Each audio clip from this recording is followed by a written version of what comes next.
საქართველოში BMG-ს დროით 15 საათია.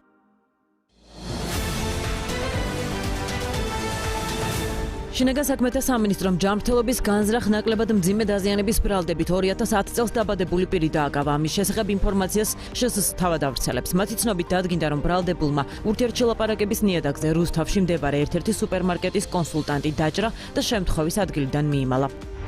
შინაგან საქმეთა სამინისტროს მცხეთა მთიანეთის პოლიციის დეპარტამენტის თანამშრომლებმა წინასწარ შეთანხმებით ჯგუფის მიერ დიდი ოდენობით ჩადენილი ქურდობის ბრალდებით ორი პირი დააკავეს. მათი ცნობით დადგინდა, რომ ბრალდებულებმა სხვადასხვა დროს მცხეთის მუნიციპალიტეტში ჩასარიცხი აპარატები გაქურდეს, საიდანაც ჯამში 12,000 ლარამდე თანხას დაეუფლნენ. დანაშაული 10 წლამდე ვადით თავისუფლების აღკვეთას ითვალისწინებს.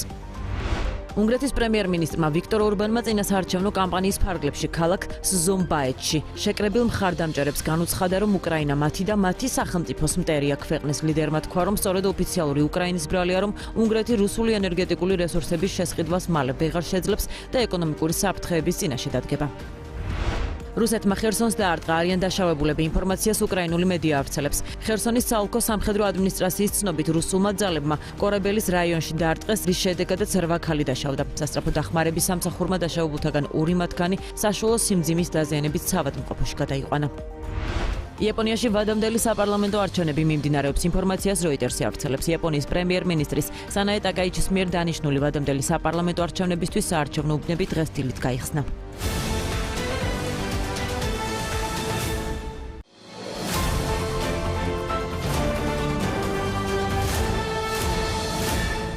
The Checkpoint is presented by GM Pharma, the first international multinational pharmaceutical company in Georgia. GM Pharma, to serve those who need it most.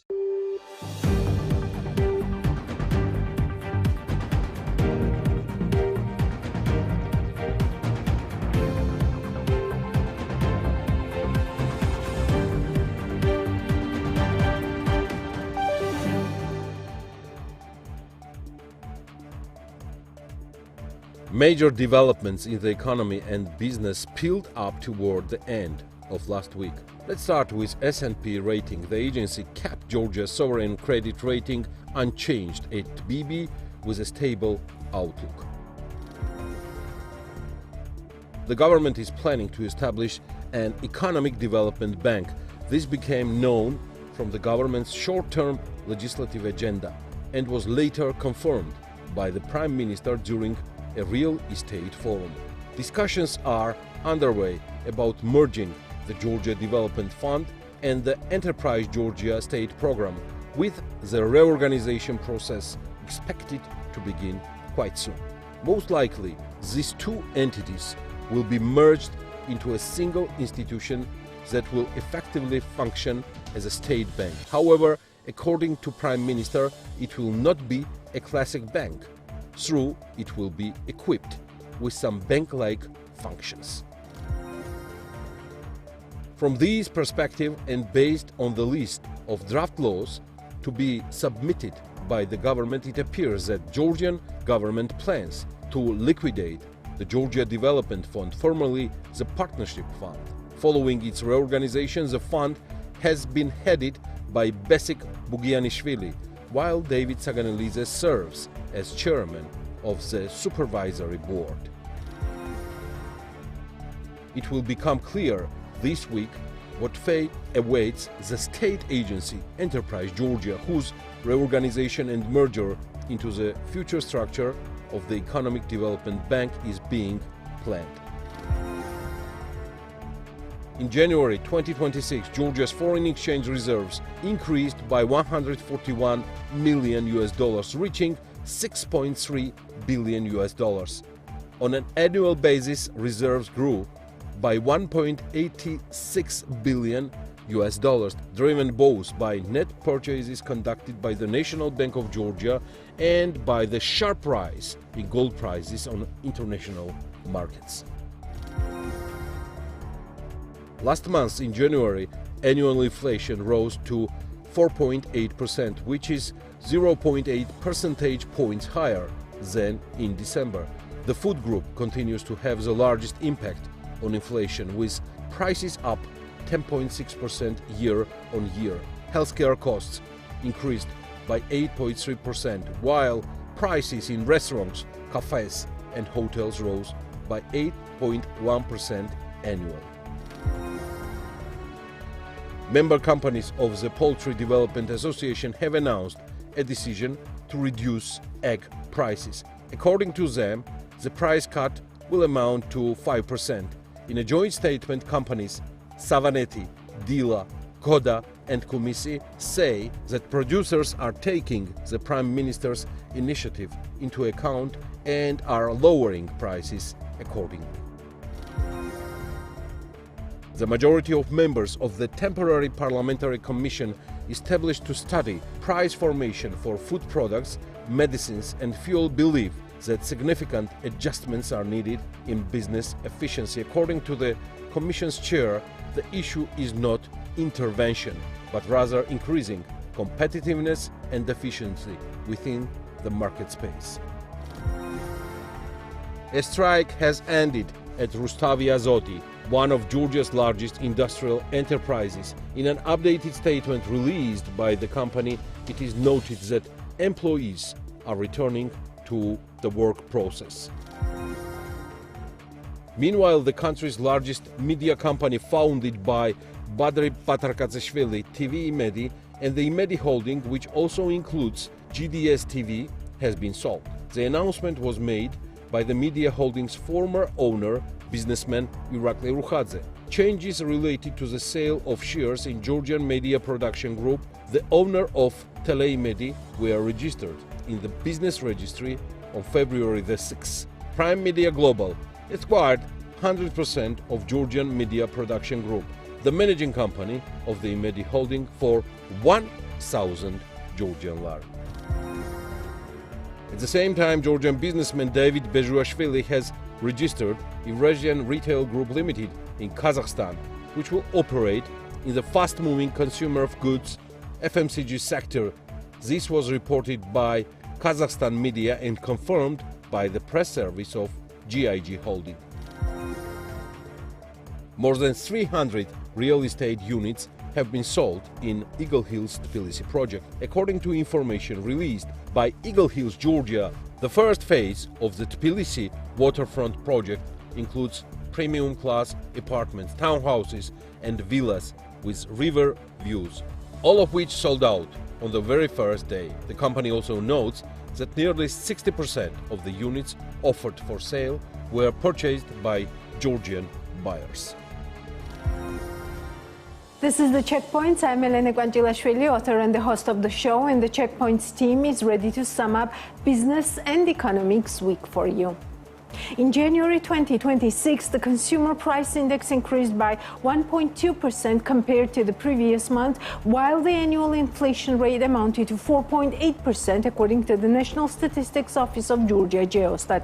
With regard to the annual core inflation, the prices increased by 2.4%, while the annual core inflation without tobacco amounted to 2.1%. The annual inflation rate was mainly influenced by price changes for the following groups. For the non-alcoholic beverages, the price in the group increased by 10.6%, contributing 3.55 percentage points to the overall annual inflation rate. Within the group, the prices increased for the following subgroups: fish by 20.5%, fruit and grapes 16.9%, bread and cereals 14.3%, sugar, jam, honey, chocolate and the confectionery 10.2%, meat 9.7%, coffee, tea and cocoa 9.4%, vegetables 8.8%, oils and fats 8.7%, milk, cheese and eggs 8.6%, mineral water, soft drinks, fruit and vegetable juices 6.8%. In the health group, the prices increased by 8.3%, contributing 0.68 percentage points to the overall index. The prices were higher for the following subgroups: hospital services 9%, medical products, appliances and equipment 8.3%, outpatient services 7.7%, miscellaneous goods and services. In this group, the prices increased by 7.4%, contributing 0.35 percentage points to the overall index. Within the group, the prices were higher mainly for the following subgroups: personal effects 37.9%, insurance 8.5%, personal care 4.2%. Restaurants and hotels. In this group, the prices went up by 8.1%, contributing 0.26 percentage points to the overall annual inflation rate. The prices in the group increased for both accommodation services by 10.2% and catering services by 7.8%. As for the group of alcoholic beverages and the tobacco, the prices here increased by 3.5% with the relevant contribution of 0.23 percentage points to the overall annual inflation rate. The prices increased mainly for tobacco, 6.6%. The temporary Parliamentary Commission established to study food, medicine and fuel pricing held its first session. The session was organizational, during which Shota Berekashvili was elected as the chairman of the commission, and Eka Sepashvili, a member of the political group People's Power, was chosen as deputy chair. Berekashvili said the commission will move into full working mode next week, summon representatives from the relevant sectors and review existing challenges and possible steps to increase competitiveness, which will ultimately affect prices. The 14-member commission include Georgian Dream, Shota Berekashvili, Nino Tsilosani, Maya Bitadze, Batak Vizhinadze, Vakhtang Turnava, Zaza Lominadze, Gela Samkaradze. For Georgia, Georgi Sharashidze, Shalva Kereselidze, Ketevan Bakradze, People's Power, Guram Macharashvili, Dimitri Khundadze, Eka Sepashvili, European Socialists, Ilya Ingia. The commission will operate for 3 months. Prime Minister Irakli Kobakhidze stated in Dubai that reducing prices is a difficult issue because it involves a free market where businesses independently set their prices. Kobakhidze emphasized that the government will do everything possible to achieve price reductions in the country, but stressed that high social responsibility from businesses is crucial in this process. He noted that while the free market determines prices, joint efforts between the government and businesses can create opportunities to reduce prices. The Prime Minister also mentioned that a process to find solutions for price reduction has been announced, expected to continue until the end of April, although reductions could happen earlier. The government and businesses must work together to find ways to lower prices. Will continue consultations with the business community to achieve this goal, Kobakhidze stated. Let's take a look at this week's business news and outlook. Natia Taktakishvili will tell us more. In 2025, Tegeta Cars, the passenger vehicle division of Tegeta Holding, achieved a historic milestone by selling over 5,000 new cars, the highest ever for a single company in Georgia, according to Petre Tsakadze, the division's chief officer. He noted that a few years ago, the entire country's annual new car sales barely reached this figure. Compared to 2024, Tegeta Cars sold roughly 1,000 more vehicles last year, with Toyota contributing over 45% of total sales. Other strong performances including Mazda, Porsche and Volvo, reinforcing the company's dominant position across the 8-brand portfolio. Tsakadze emphasized that the company's focus extends beyond initial sales. Post-sales services, trading programs and resale of used cars create a full vehicle cycle management system, ensuring sustainable business growth. For example, the Toyota Life Cycle program spans 10 years. Additionally, 2025 marked Tegeta Cars into superior segment, adding Lamborghini and Bentley to its portfolio. Looking ahead, the company plans to prioritize fleet management in 2026, aiming transition business clients from ownership to usage, which will optimize operational costs. Placemakers Project The Lake is entering a new stage of development as the company's partner and CFO Zura Puchaya told TV program Business Weekly. A South African investor has joined the project and sales have already exceeded $3 million USD. According to Puchaya, the new partner is one of the South Africa's leading developers. The agreement has been finalized and the investor will not only participate in the lake but has also expressed interest in future projects. The South African investor will invest in the lake. The agreement has been reached and they are becoming our partners. With their involvement, we are fully funding the lake house, which will allow us to actively advance its development. This building is the heart of our development and the central focus of the project, Pichaya said. Regarding sales, Pichaya noted that results have exceeded expectations. So far, the project has generated nearly $3 million in sales, with an initial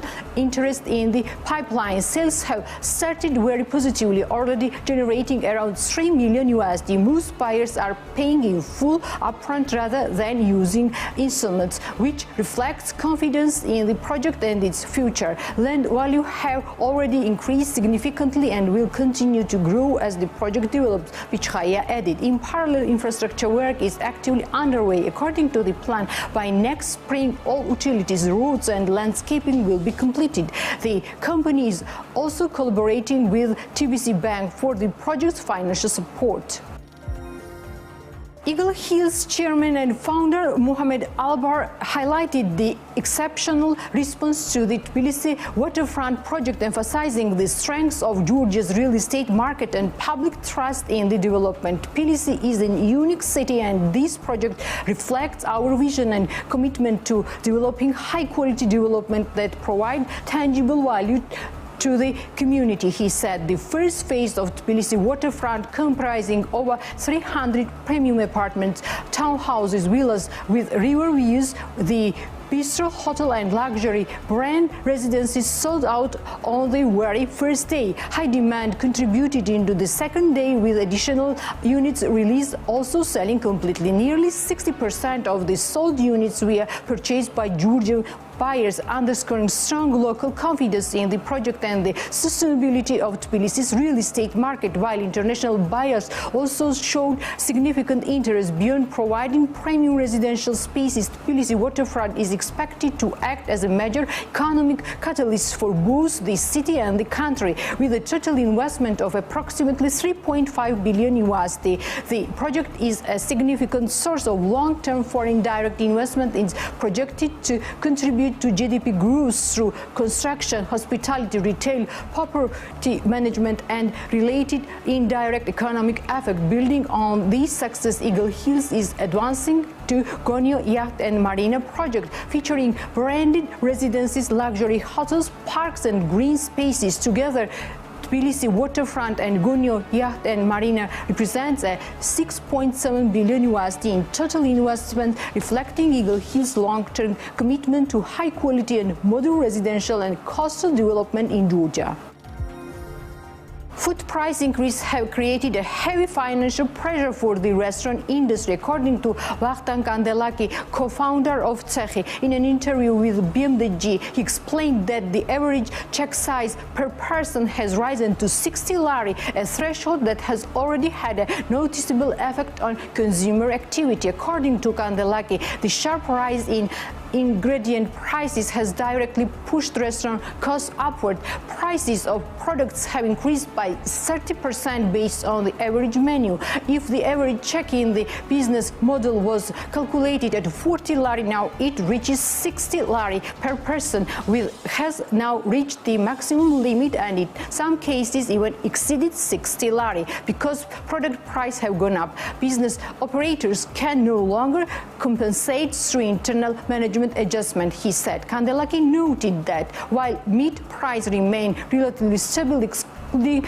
the short-term rise during the New Year season, the most significant increase have been recorded in greens, which are currently the most expensive item among vegetables. He added that consumer flow has visibly decreased. Previously, a certain number of people used to dine out. Now that number is much lower, and this is clearly noticeable during the daytime. Kandelaki highlighted lunch demand as a key indicator of economic sentiment. If a person goes out for lunch, it means that their income level is relatively high. If they continue coming to restaurant for lunch, it indicates that things are functioning normally. But once lunch visits decline, and if you start seeing social media banners offering 30% lunch discount, you can immediately understand that there is a problem. In times of financial difficulty, consumers first give up lunch. It's very rare for them to cut evening dining at restaurants.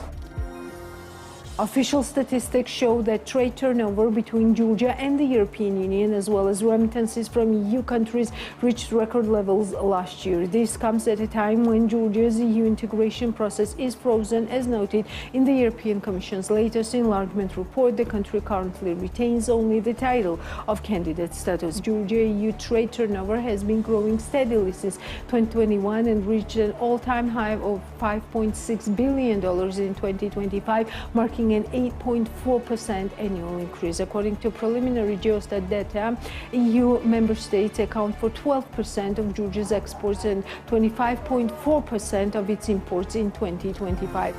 The checkpoints continue to showcase ambassadors of the European Union countries in a series of video stories which are pulled together by the European Union in Georgia. Today we will meet the EU ambassador to Georgia, Paul Herczynski.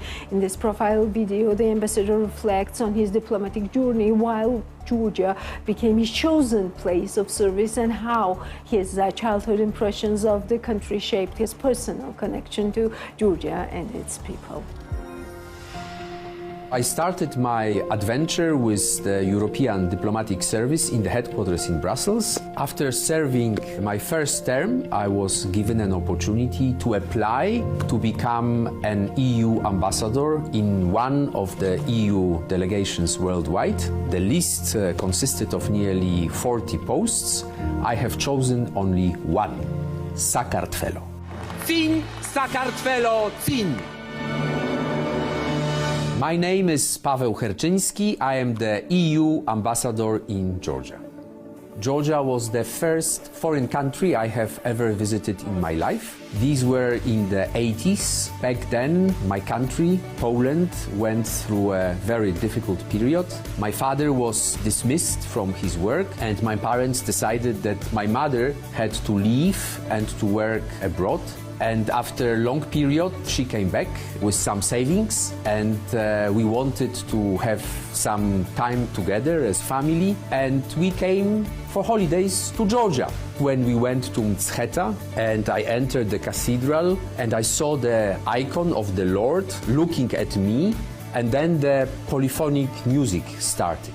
This had a huge impact upon me. I can tell you also a funny story. For the first time in my life, being here in Georgia, I saw a watermelon.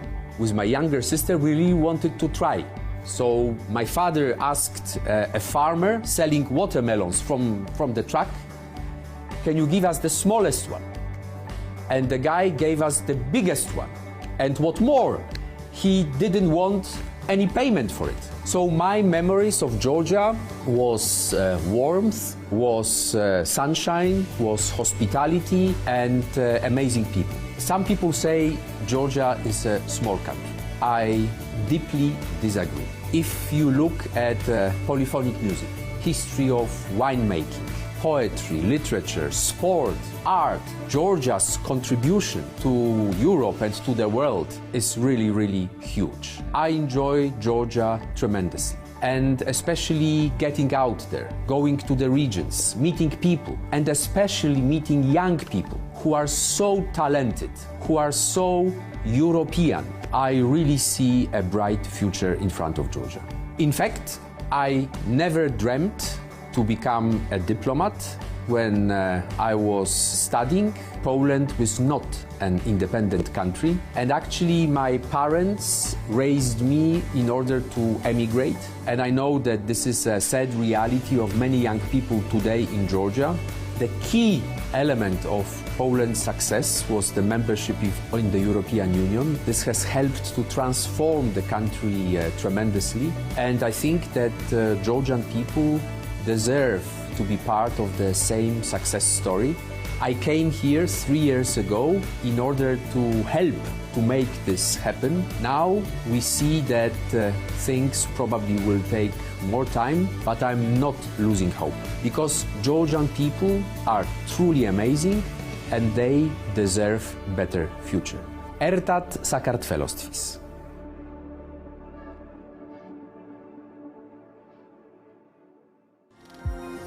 Georgi Sakadze sat down with the CEO of Gulf Georgia, Kramer, to sum up the company's 2025 and provide an outlook for 2026. Gulf traces the establishment of its world brand to 1901 in the USA. Nowadays, Gulf Oil International distributes high-quality oil products to more than 100 countries and is one of the major players in the world market. Gulf Georgia currently successfully operates more than 140 refueling stations nationwide, 43 of which are located in Tbilisi. Gulf Georgia is one of the major employers in the country, where too from here Gulf Georgia has a clear vision.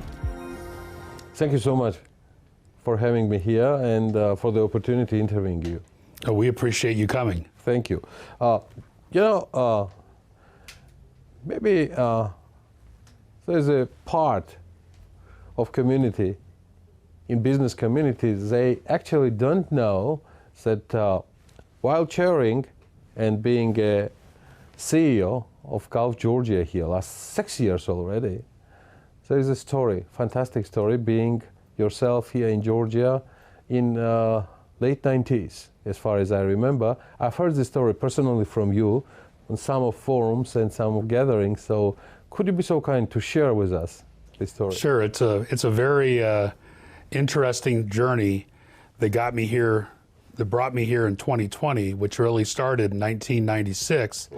So I was brought over by a company that was based in Southern California, that came over here really to work with a local businessman and bring the first Western-style gas station to Georgia, to Tbilisi. And we opened, when I got here, the first station was opened in 1996. And then we opened our first actual gas station with a convenience store in Gurjani. Later on that year, and the company was called Greco. I was general director. I turned the business over to a pair of young Georgians, Sergi and Moniko Nakaidze, and that started the impetus. 30 years later, here we are. So it's been it's been a wild journey look at where Georgia was in 1996 to where it is in 2026. It's a pretty amazing story. Indeed. We'll have a chance to talk about that later on, but could you share with us, and let's start with 2025. Okay. Was it a good year for your company, for Gulf Georgia? We were very fortunate in 2025. We had what is a record year in sales for fuel, hot dogs, and coffee. So we really have built on the successes. But at Gulf here, we're not just proud of our commercial success. We're also very proud of what we can bring. You mentioned the earlier community, what we can bring to the community. And I'm just going to give you a couple of pieces of what we're proudest of. So at Gulf, we employ just under 3,000 Georgian citizens. So for reference, when I arrived here in 2020, we were at 1,200 employees. So we've almost tripled our work staff through the growth of the company. Over the last 3 years, we have assisted more than 300 of the top Georgian students through our Gulf Scholarship Program, where we reward the top 100 students each year with a scholarship to make sure they can continue their studies past the high school level. In collaboration with the U.S. government, we have sponsored 28 students to move on to college level, university level studies in the United States for a full semester, so we have financed that.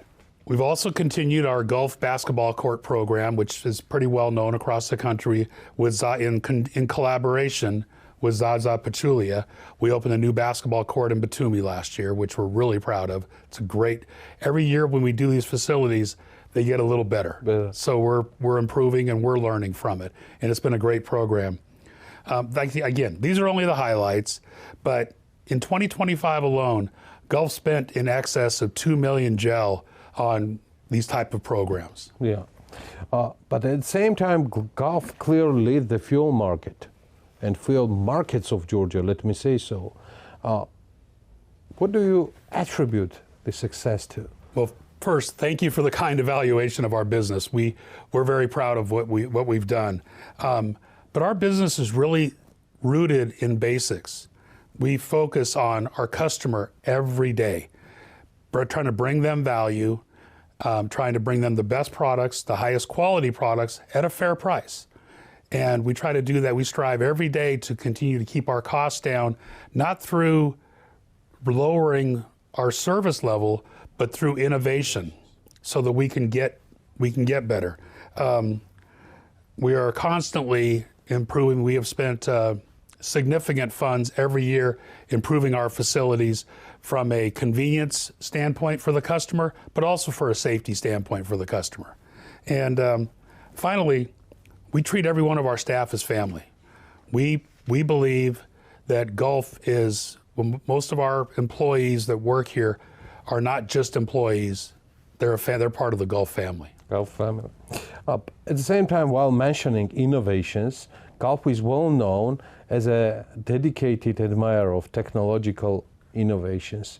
Are there any new technologies you intend to introduce to your customers or launch in 2026? So, can't give up the secrets of the company, but I can tell you that we do intend to continue our rollout of the QR payment system, which we have seen significant successes, and now that our customers are getting comfortable with it, we're seeing them, it speeds up the transaction, gives them options that they didn't have before. So we're going to really push on that and try to get that completed across the entire country. We also have significant plans for our loyalty programs, not just in Georgia, but hopefully we'll be able to get that done where we can also use that in Armenia, and the programs can cross. We'll talk about Armenia probably a little more later. Yeah. And we have some very exciting leaps forward in how we deal with our commercial customers. I think they're going to be very happy. I think everybody will be happy except for our competitors. As a CEO of the Gulf, you're completing 6 years already, almost completing. Tell me, what was the biggest challenge, Craig, you remember during this period? So there have been two significant challenges that I would say a normal CEO coming into a new job would not have to deal with. Please. The first was I arrived in March of 2020. COVID-19 arrived in March of 2020. So obviously we were in crisis management mode almost from the day that I arrived. And but we weathered the crisis not by panicking. We didn't close a bunch of locations. We didn't do some of the things that we saw some of our competitors and some other businesses do to react. We said, stay the course. We did make some changes as far as our product offerings, because we knew our customers may have the only opportunity to buy anything would be at our location. So we changed our product offerings slightly, and just kept the long term going forward. Obviously, the second crisis, or second challenge, to use your term, was the Russian invasion of Ukraine. And that it coincided about the same time that COVID was settling down. So that has created a whole new set of challenges that we're still in the process of dealing with today.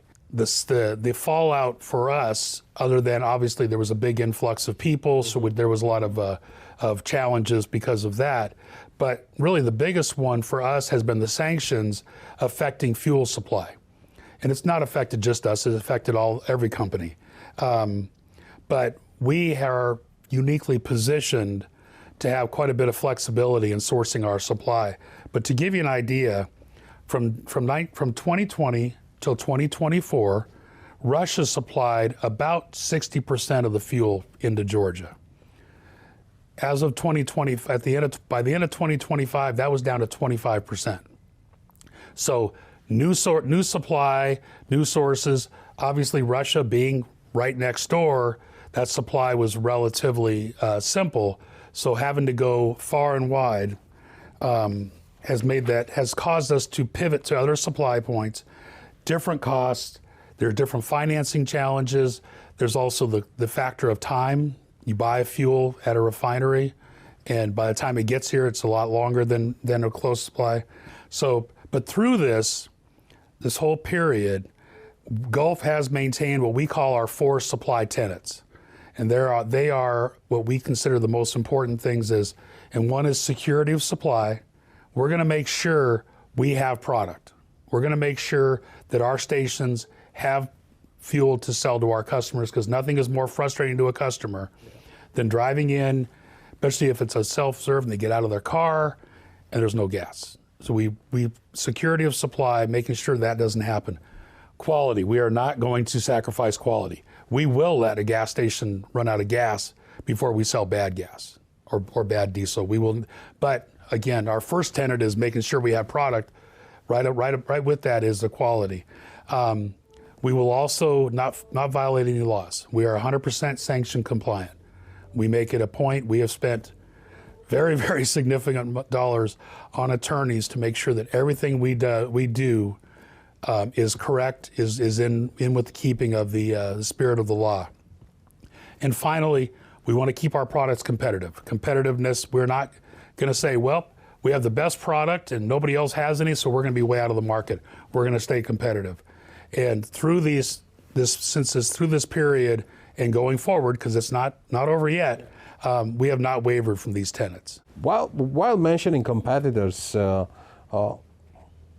what are the true differentiations? And at the same time, Craig, could you be so kind to talk about competitive advantages Gulf has due to its own competitors? And by the end of the day, why should customer choose Gulf? Well, for one, Gulf has a consistent offering. One of the things that I feel I brought to the organization was to make sure that how important it was to be consistent. That at every one of our gas stations and every one of our convenience stores, if you buy a cup of coffee, you're getting the same cup of coffee whether you buy it in Batumi or you buy it in Kaheti. Same with the gasoline. You're getting the same product quality everywhere you go. So that's our consistency is very, very critical. We also strive to find innovative products and offerings. So we're constantly, as you mentioned, we mentioned innovations a few times, and we'll probably mention them again. But Gulf has always tried to stay ahead of the curve, and we're being followed by our competition, which they say, that if you're being followed by your competition, it's the best form of flattery, being copied. And then through our Gulf Club, which has the largest penetration in almost any country in the world, our Gulf Club card offering, we constantly have loyalty programs that reward our customers for coming back. So we reward their behavior. And so we feel we have the best product at the best price, and it's the same experience every time you come in. What about the customer experience for Gulf, and how does the company ensure highest service standards still ongoing? So we focus very, very strongly on training. Training. Our frontline employees, so our cashiers and our fuel attendants at the stations that have fuel attendants, go through a full week of training before they're allowed into a location. We have a separate training center, and that we have a full-time staff that all they do is train new employees. Unfortunately, in our industry, turnover is just a fact of life. It's not, and that's worldwide. That's not unique to Georgia. So we have a consistent training program. We also have a continuous training program. Once they're in the stores for a while, they're brought back out, go back in the classroom for training, but also training in the stores. We have a process improvement person. His only job is to go to locations and observe and comment and say, let me give you a suggestion for this, a suggestion for that. We also use an outside mystery shopper program that we multiple times a year mystery shop our locations, and we don't do it just at 3 o'clock in the afternoon. We have nighttime visits, nighttime mystery shops, daytimes, weekends, so that we get a true feel for what is our customer really experiencing. And then we use that for, that's a full circle, then we use that for additional training and reviewing and how we can get better. Could you be so kind to share with me your experience in regards of self-serve gasoline? As far as I remember, Gulf pioneered this service as well in Georgia. And how did this come about, and where the market in general, Craig, is heading? So it's very interesting because we talked about 1996 at the start. In 1996, customers filled their own cars. For themselves, yeah. And we had, at our stations, we had young children, hate to say it, but it's 30 years ago, I'm sorry. We had children that would come and put gas in people's cars for a tip. When I arrived here in 2020, it was 100% full serve. Gulf had opened a station called an Automat, which was going to be a self-serve offering. And it was not just wasn't working. It wasn't going anywhere. Customers weren't embracing it. So, and I said, well, with everything we have, why are we worried about self-serve? We have lots of other challenges, but the consensus is that the market for employees is dwindling because unfortunately it's not a high-paying position. So we said, well, if we can eliminate that, we could have more people inside of our stores as opposed to outside in the fuel islands, keep our costs the same, and give it with a self-serve offering. Also, self-serve has the ability to be a lot quicker. Somebody drives in, they get out of their car, they can scan their QR code, hit a couple buttons, pump their gas and leave instead of waiting for a fuel attendant. Now, Gulf has no plans at this time to get rid of full serve at the full serve stations. We actually have two stations now that have full and self-serve, so a customer has an option. So the customer that wants to sit in his car or her car and get their windshield washed and have their car filled up, we have that available. But we knew going in that, so we knew, and the research that was done before I arrived, that self-serve was something that's going to have to become a factor. So after researching it and figuring out the right way to do it, we rolled out the new program, which is called Gulf Plus, and and through feedback from staff and customers, we've revamped that multiple times. I think we have a pretty superior offering now with that. Interestingly, now all of our competitors are now doing self-serve. They do.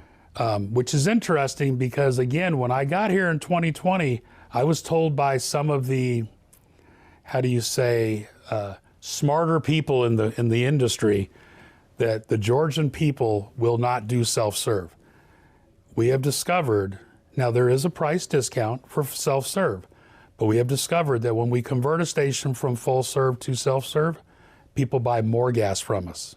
So again, now our competitors are doing it, and we really believe at some point, like a lot of the rest of the world, self-serve is going to be where the country ends up. Greg, tell me, while moving to my questions and your story about Armenia, share with me the story about the quality fuels, about high quality fuels. How do you manage to keep the standard during all these years? So Gulf has its own program. There are government programs for testing, but Gulf has its own program, and we have our own people that all they do is test gasoline at our station, gasoline and diesel fuel at our stations. They test it at the terminals. We test it before we take it off the rail cars or off the ship or out of the tanks. So it's tested at multiple points, and then it's constantly spot checked at the gas station level to make sure, because there can be contaminants can get introduced in a system. Nothing is perfect. But before we do all this testing, we only buy top quality products. We don't believe in, again, we're not going to cut costs. We're not going to buy subpar product and say, well, we'll buy this and not buy, and we'll mix it with something else. We just don't believe in that. Our reputation is too valuable for us. And as a matter of fact, again, with all the supply shortages and with the difficulties, right at this moment, we have a very large vessel, the largest one that's ever come into Poti, bringing in about a 2-month supply of gasoline for Gulf. This product is coming from global major Exxon refinery out of Antwerp, and it will be here. Well, it's going to. Actually, it's going to be here Saturday, but this is going to air after that, so you may have to. Let me re-say that. Please. Okay. So, as a matter of fact, we have brought a vessel into Poti, the largest fuel tankers ever brought into Poti, from the major oil company Exxon, from their Antwerp refinery, and brought it in here. And you think about the distance that tanker had to travel. That's the lengths we will go to bring quality products to our customers.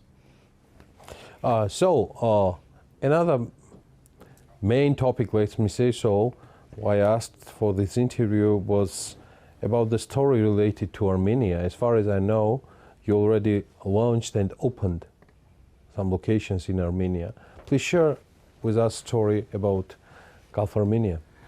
Yes, Armenia has been a challenge, and it's very exciting that the challenge is now coming to fruition. We started looking at going into Armenia literally about the time that I arrived in 2020. With COVID, with some other challenges, it has taken quite a bit of time, but we now currently have 10 Gulf locations in Armenia. They are fuel and store locations, so all of our locations that we're building new going forward have stores. We plan to have 30 open by the end of this year, so we plan to open 20 more this year, so it's really exciting.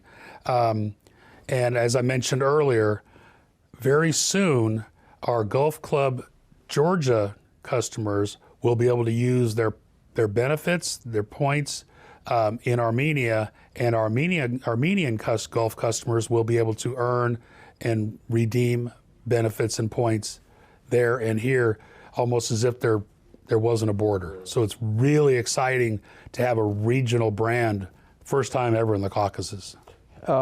Any other plan of expansion? I mean, other countries or areas or regions? So we're not ready to make any formal announcements, but we are looking. It's best way I can put it is Central Asia is looking very, very promising. We've had some meetings, and we're fortunate that our successes here have other organizations, other countries, other governments looking and saying, we want what you have in Georgia here. So it's very heartwarming and very exciting. Promising. So you shared with us a story about your last 5-6 years being here as a CEO of Gulf Georgia. Where do you see Gulf in the next 5 years?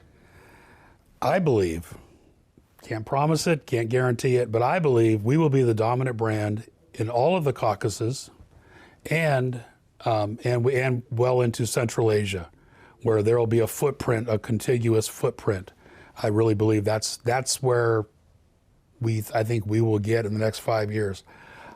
I'm confident we can replicate and then actually improve on what we have done in Georgia in other countries, using that synergy to really make it amazing. So it's a very exciting future for the organization. Good luck with that. Good luck. Thank you so much for your time. Thank you so much for having me. Thank you.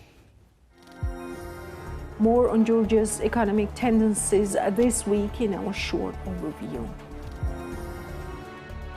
In December 2025, construction cost index increased by 2.7% compared to the previous month, while it increased by 5.2% compared to December 2024. The residential segment index increased by 2.5% compared to the previous month and by 6.3% compared to the same month of the previous year. The non-residential segment index increased by 1.8% compared to the previous month and by 8.8% compared to the same month of the previous year. The civil segment index increased by 3.3% compared to the previous month and by 2.9% compared to the same month of the previous year.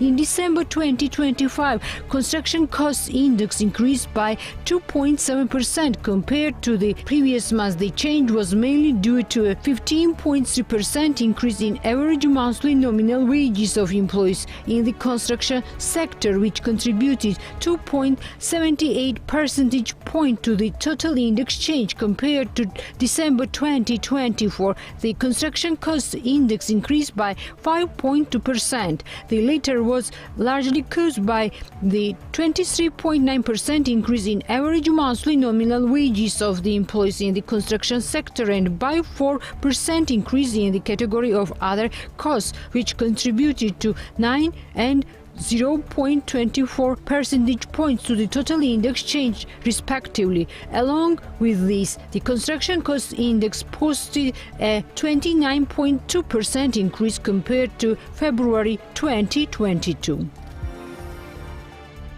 Tbilisi City Hall is strengthening the enforcement mechanism of administrative fines. According to Mayor Kakakaladze, a new rule will take effect if a person deliberately avoids receiving a fine-related decisions. The document will be published publicly and will automatically come into force. Previously, violations often avoided paying issued fines, delaying the enforcement processes. The new legislative changes already approved by Parliament aim to prevent such delays, as the decision is first sent to the address listed in the complaint. If the recipient does not receive it, it will be published on the official website decisions.tbilisi.gov.g. 30 days after publication, the decision is considered received and acknowledged. Mayor Kakakaladze explained that the mechanism is preventive, ensuring full compliance with the law. Regardless of fine amount, this mechanism cannot be effective if the process is not completed. Many violators deliberately avoid receiving issued fines, the mayor said. Tbilisi municipal government approved the rule at today's session and it will now be sent to the city assembly for the final approval. In January 2026, BMG's articles and news on BM.G were read 2.7 million times, according to Google Analytics. During this period, the site attracted 432,000 unique users, with the majority from Georgia, 384,000, followed by the USA, 16,000, Germany, 4,100, Ireland, 2,900, Turkey, 2,500, and France, 2,500. The readership demographics show that 57.2% were women and 42.8% were men, reflecting a balanced audience engagement across genders. These statistics highlight BM.G's growing reach, both locally and international, demonstrating the agency's influence in delivering news and insights. And that's all for today. We'll meet next Sunday. Before that, stay tuned to BMG. It's worth it.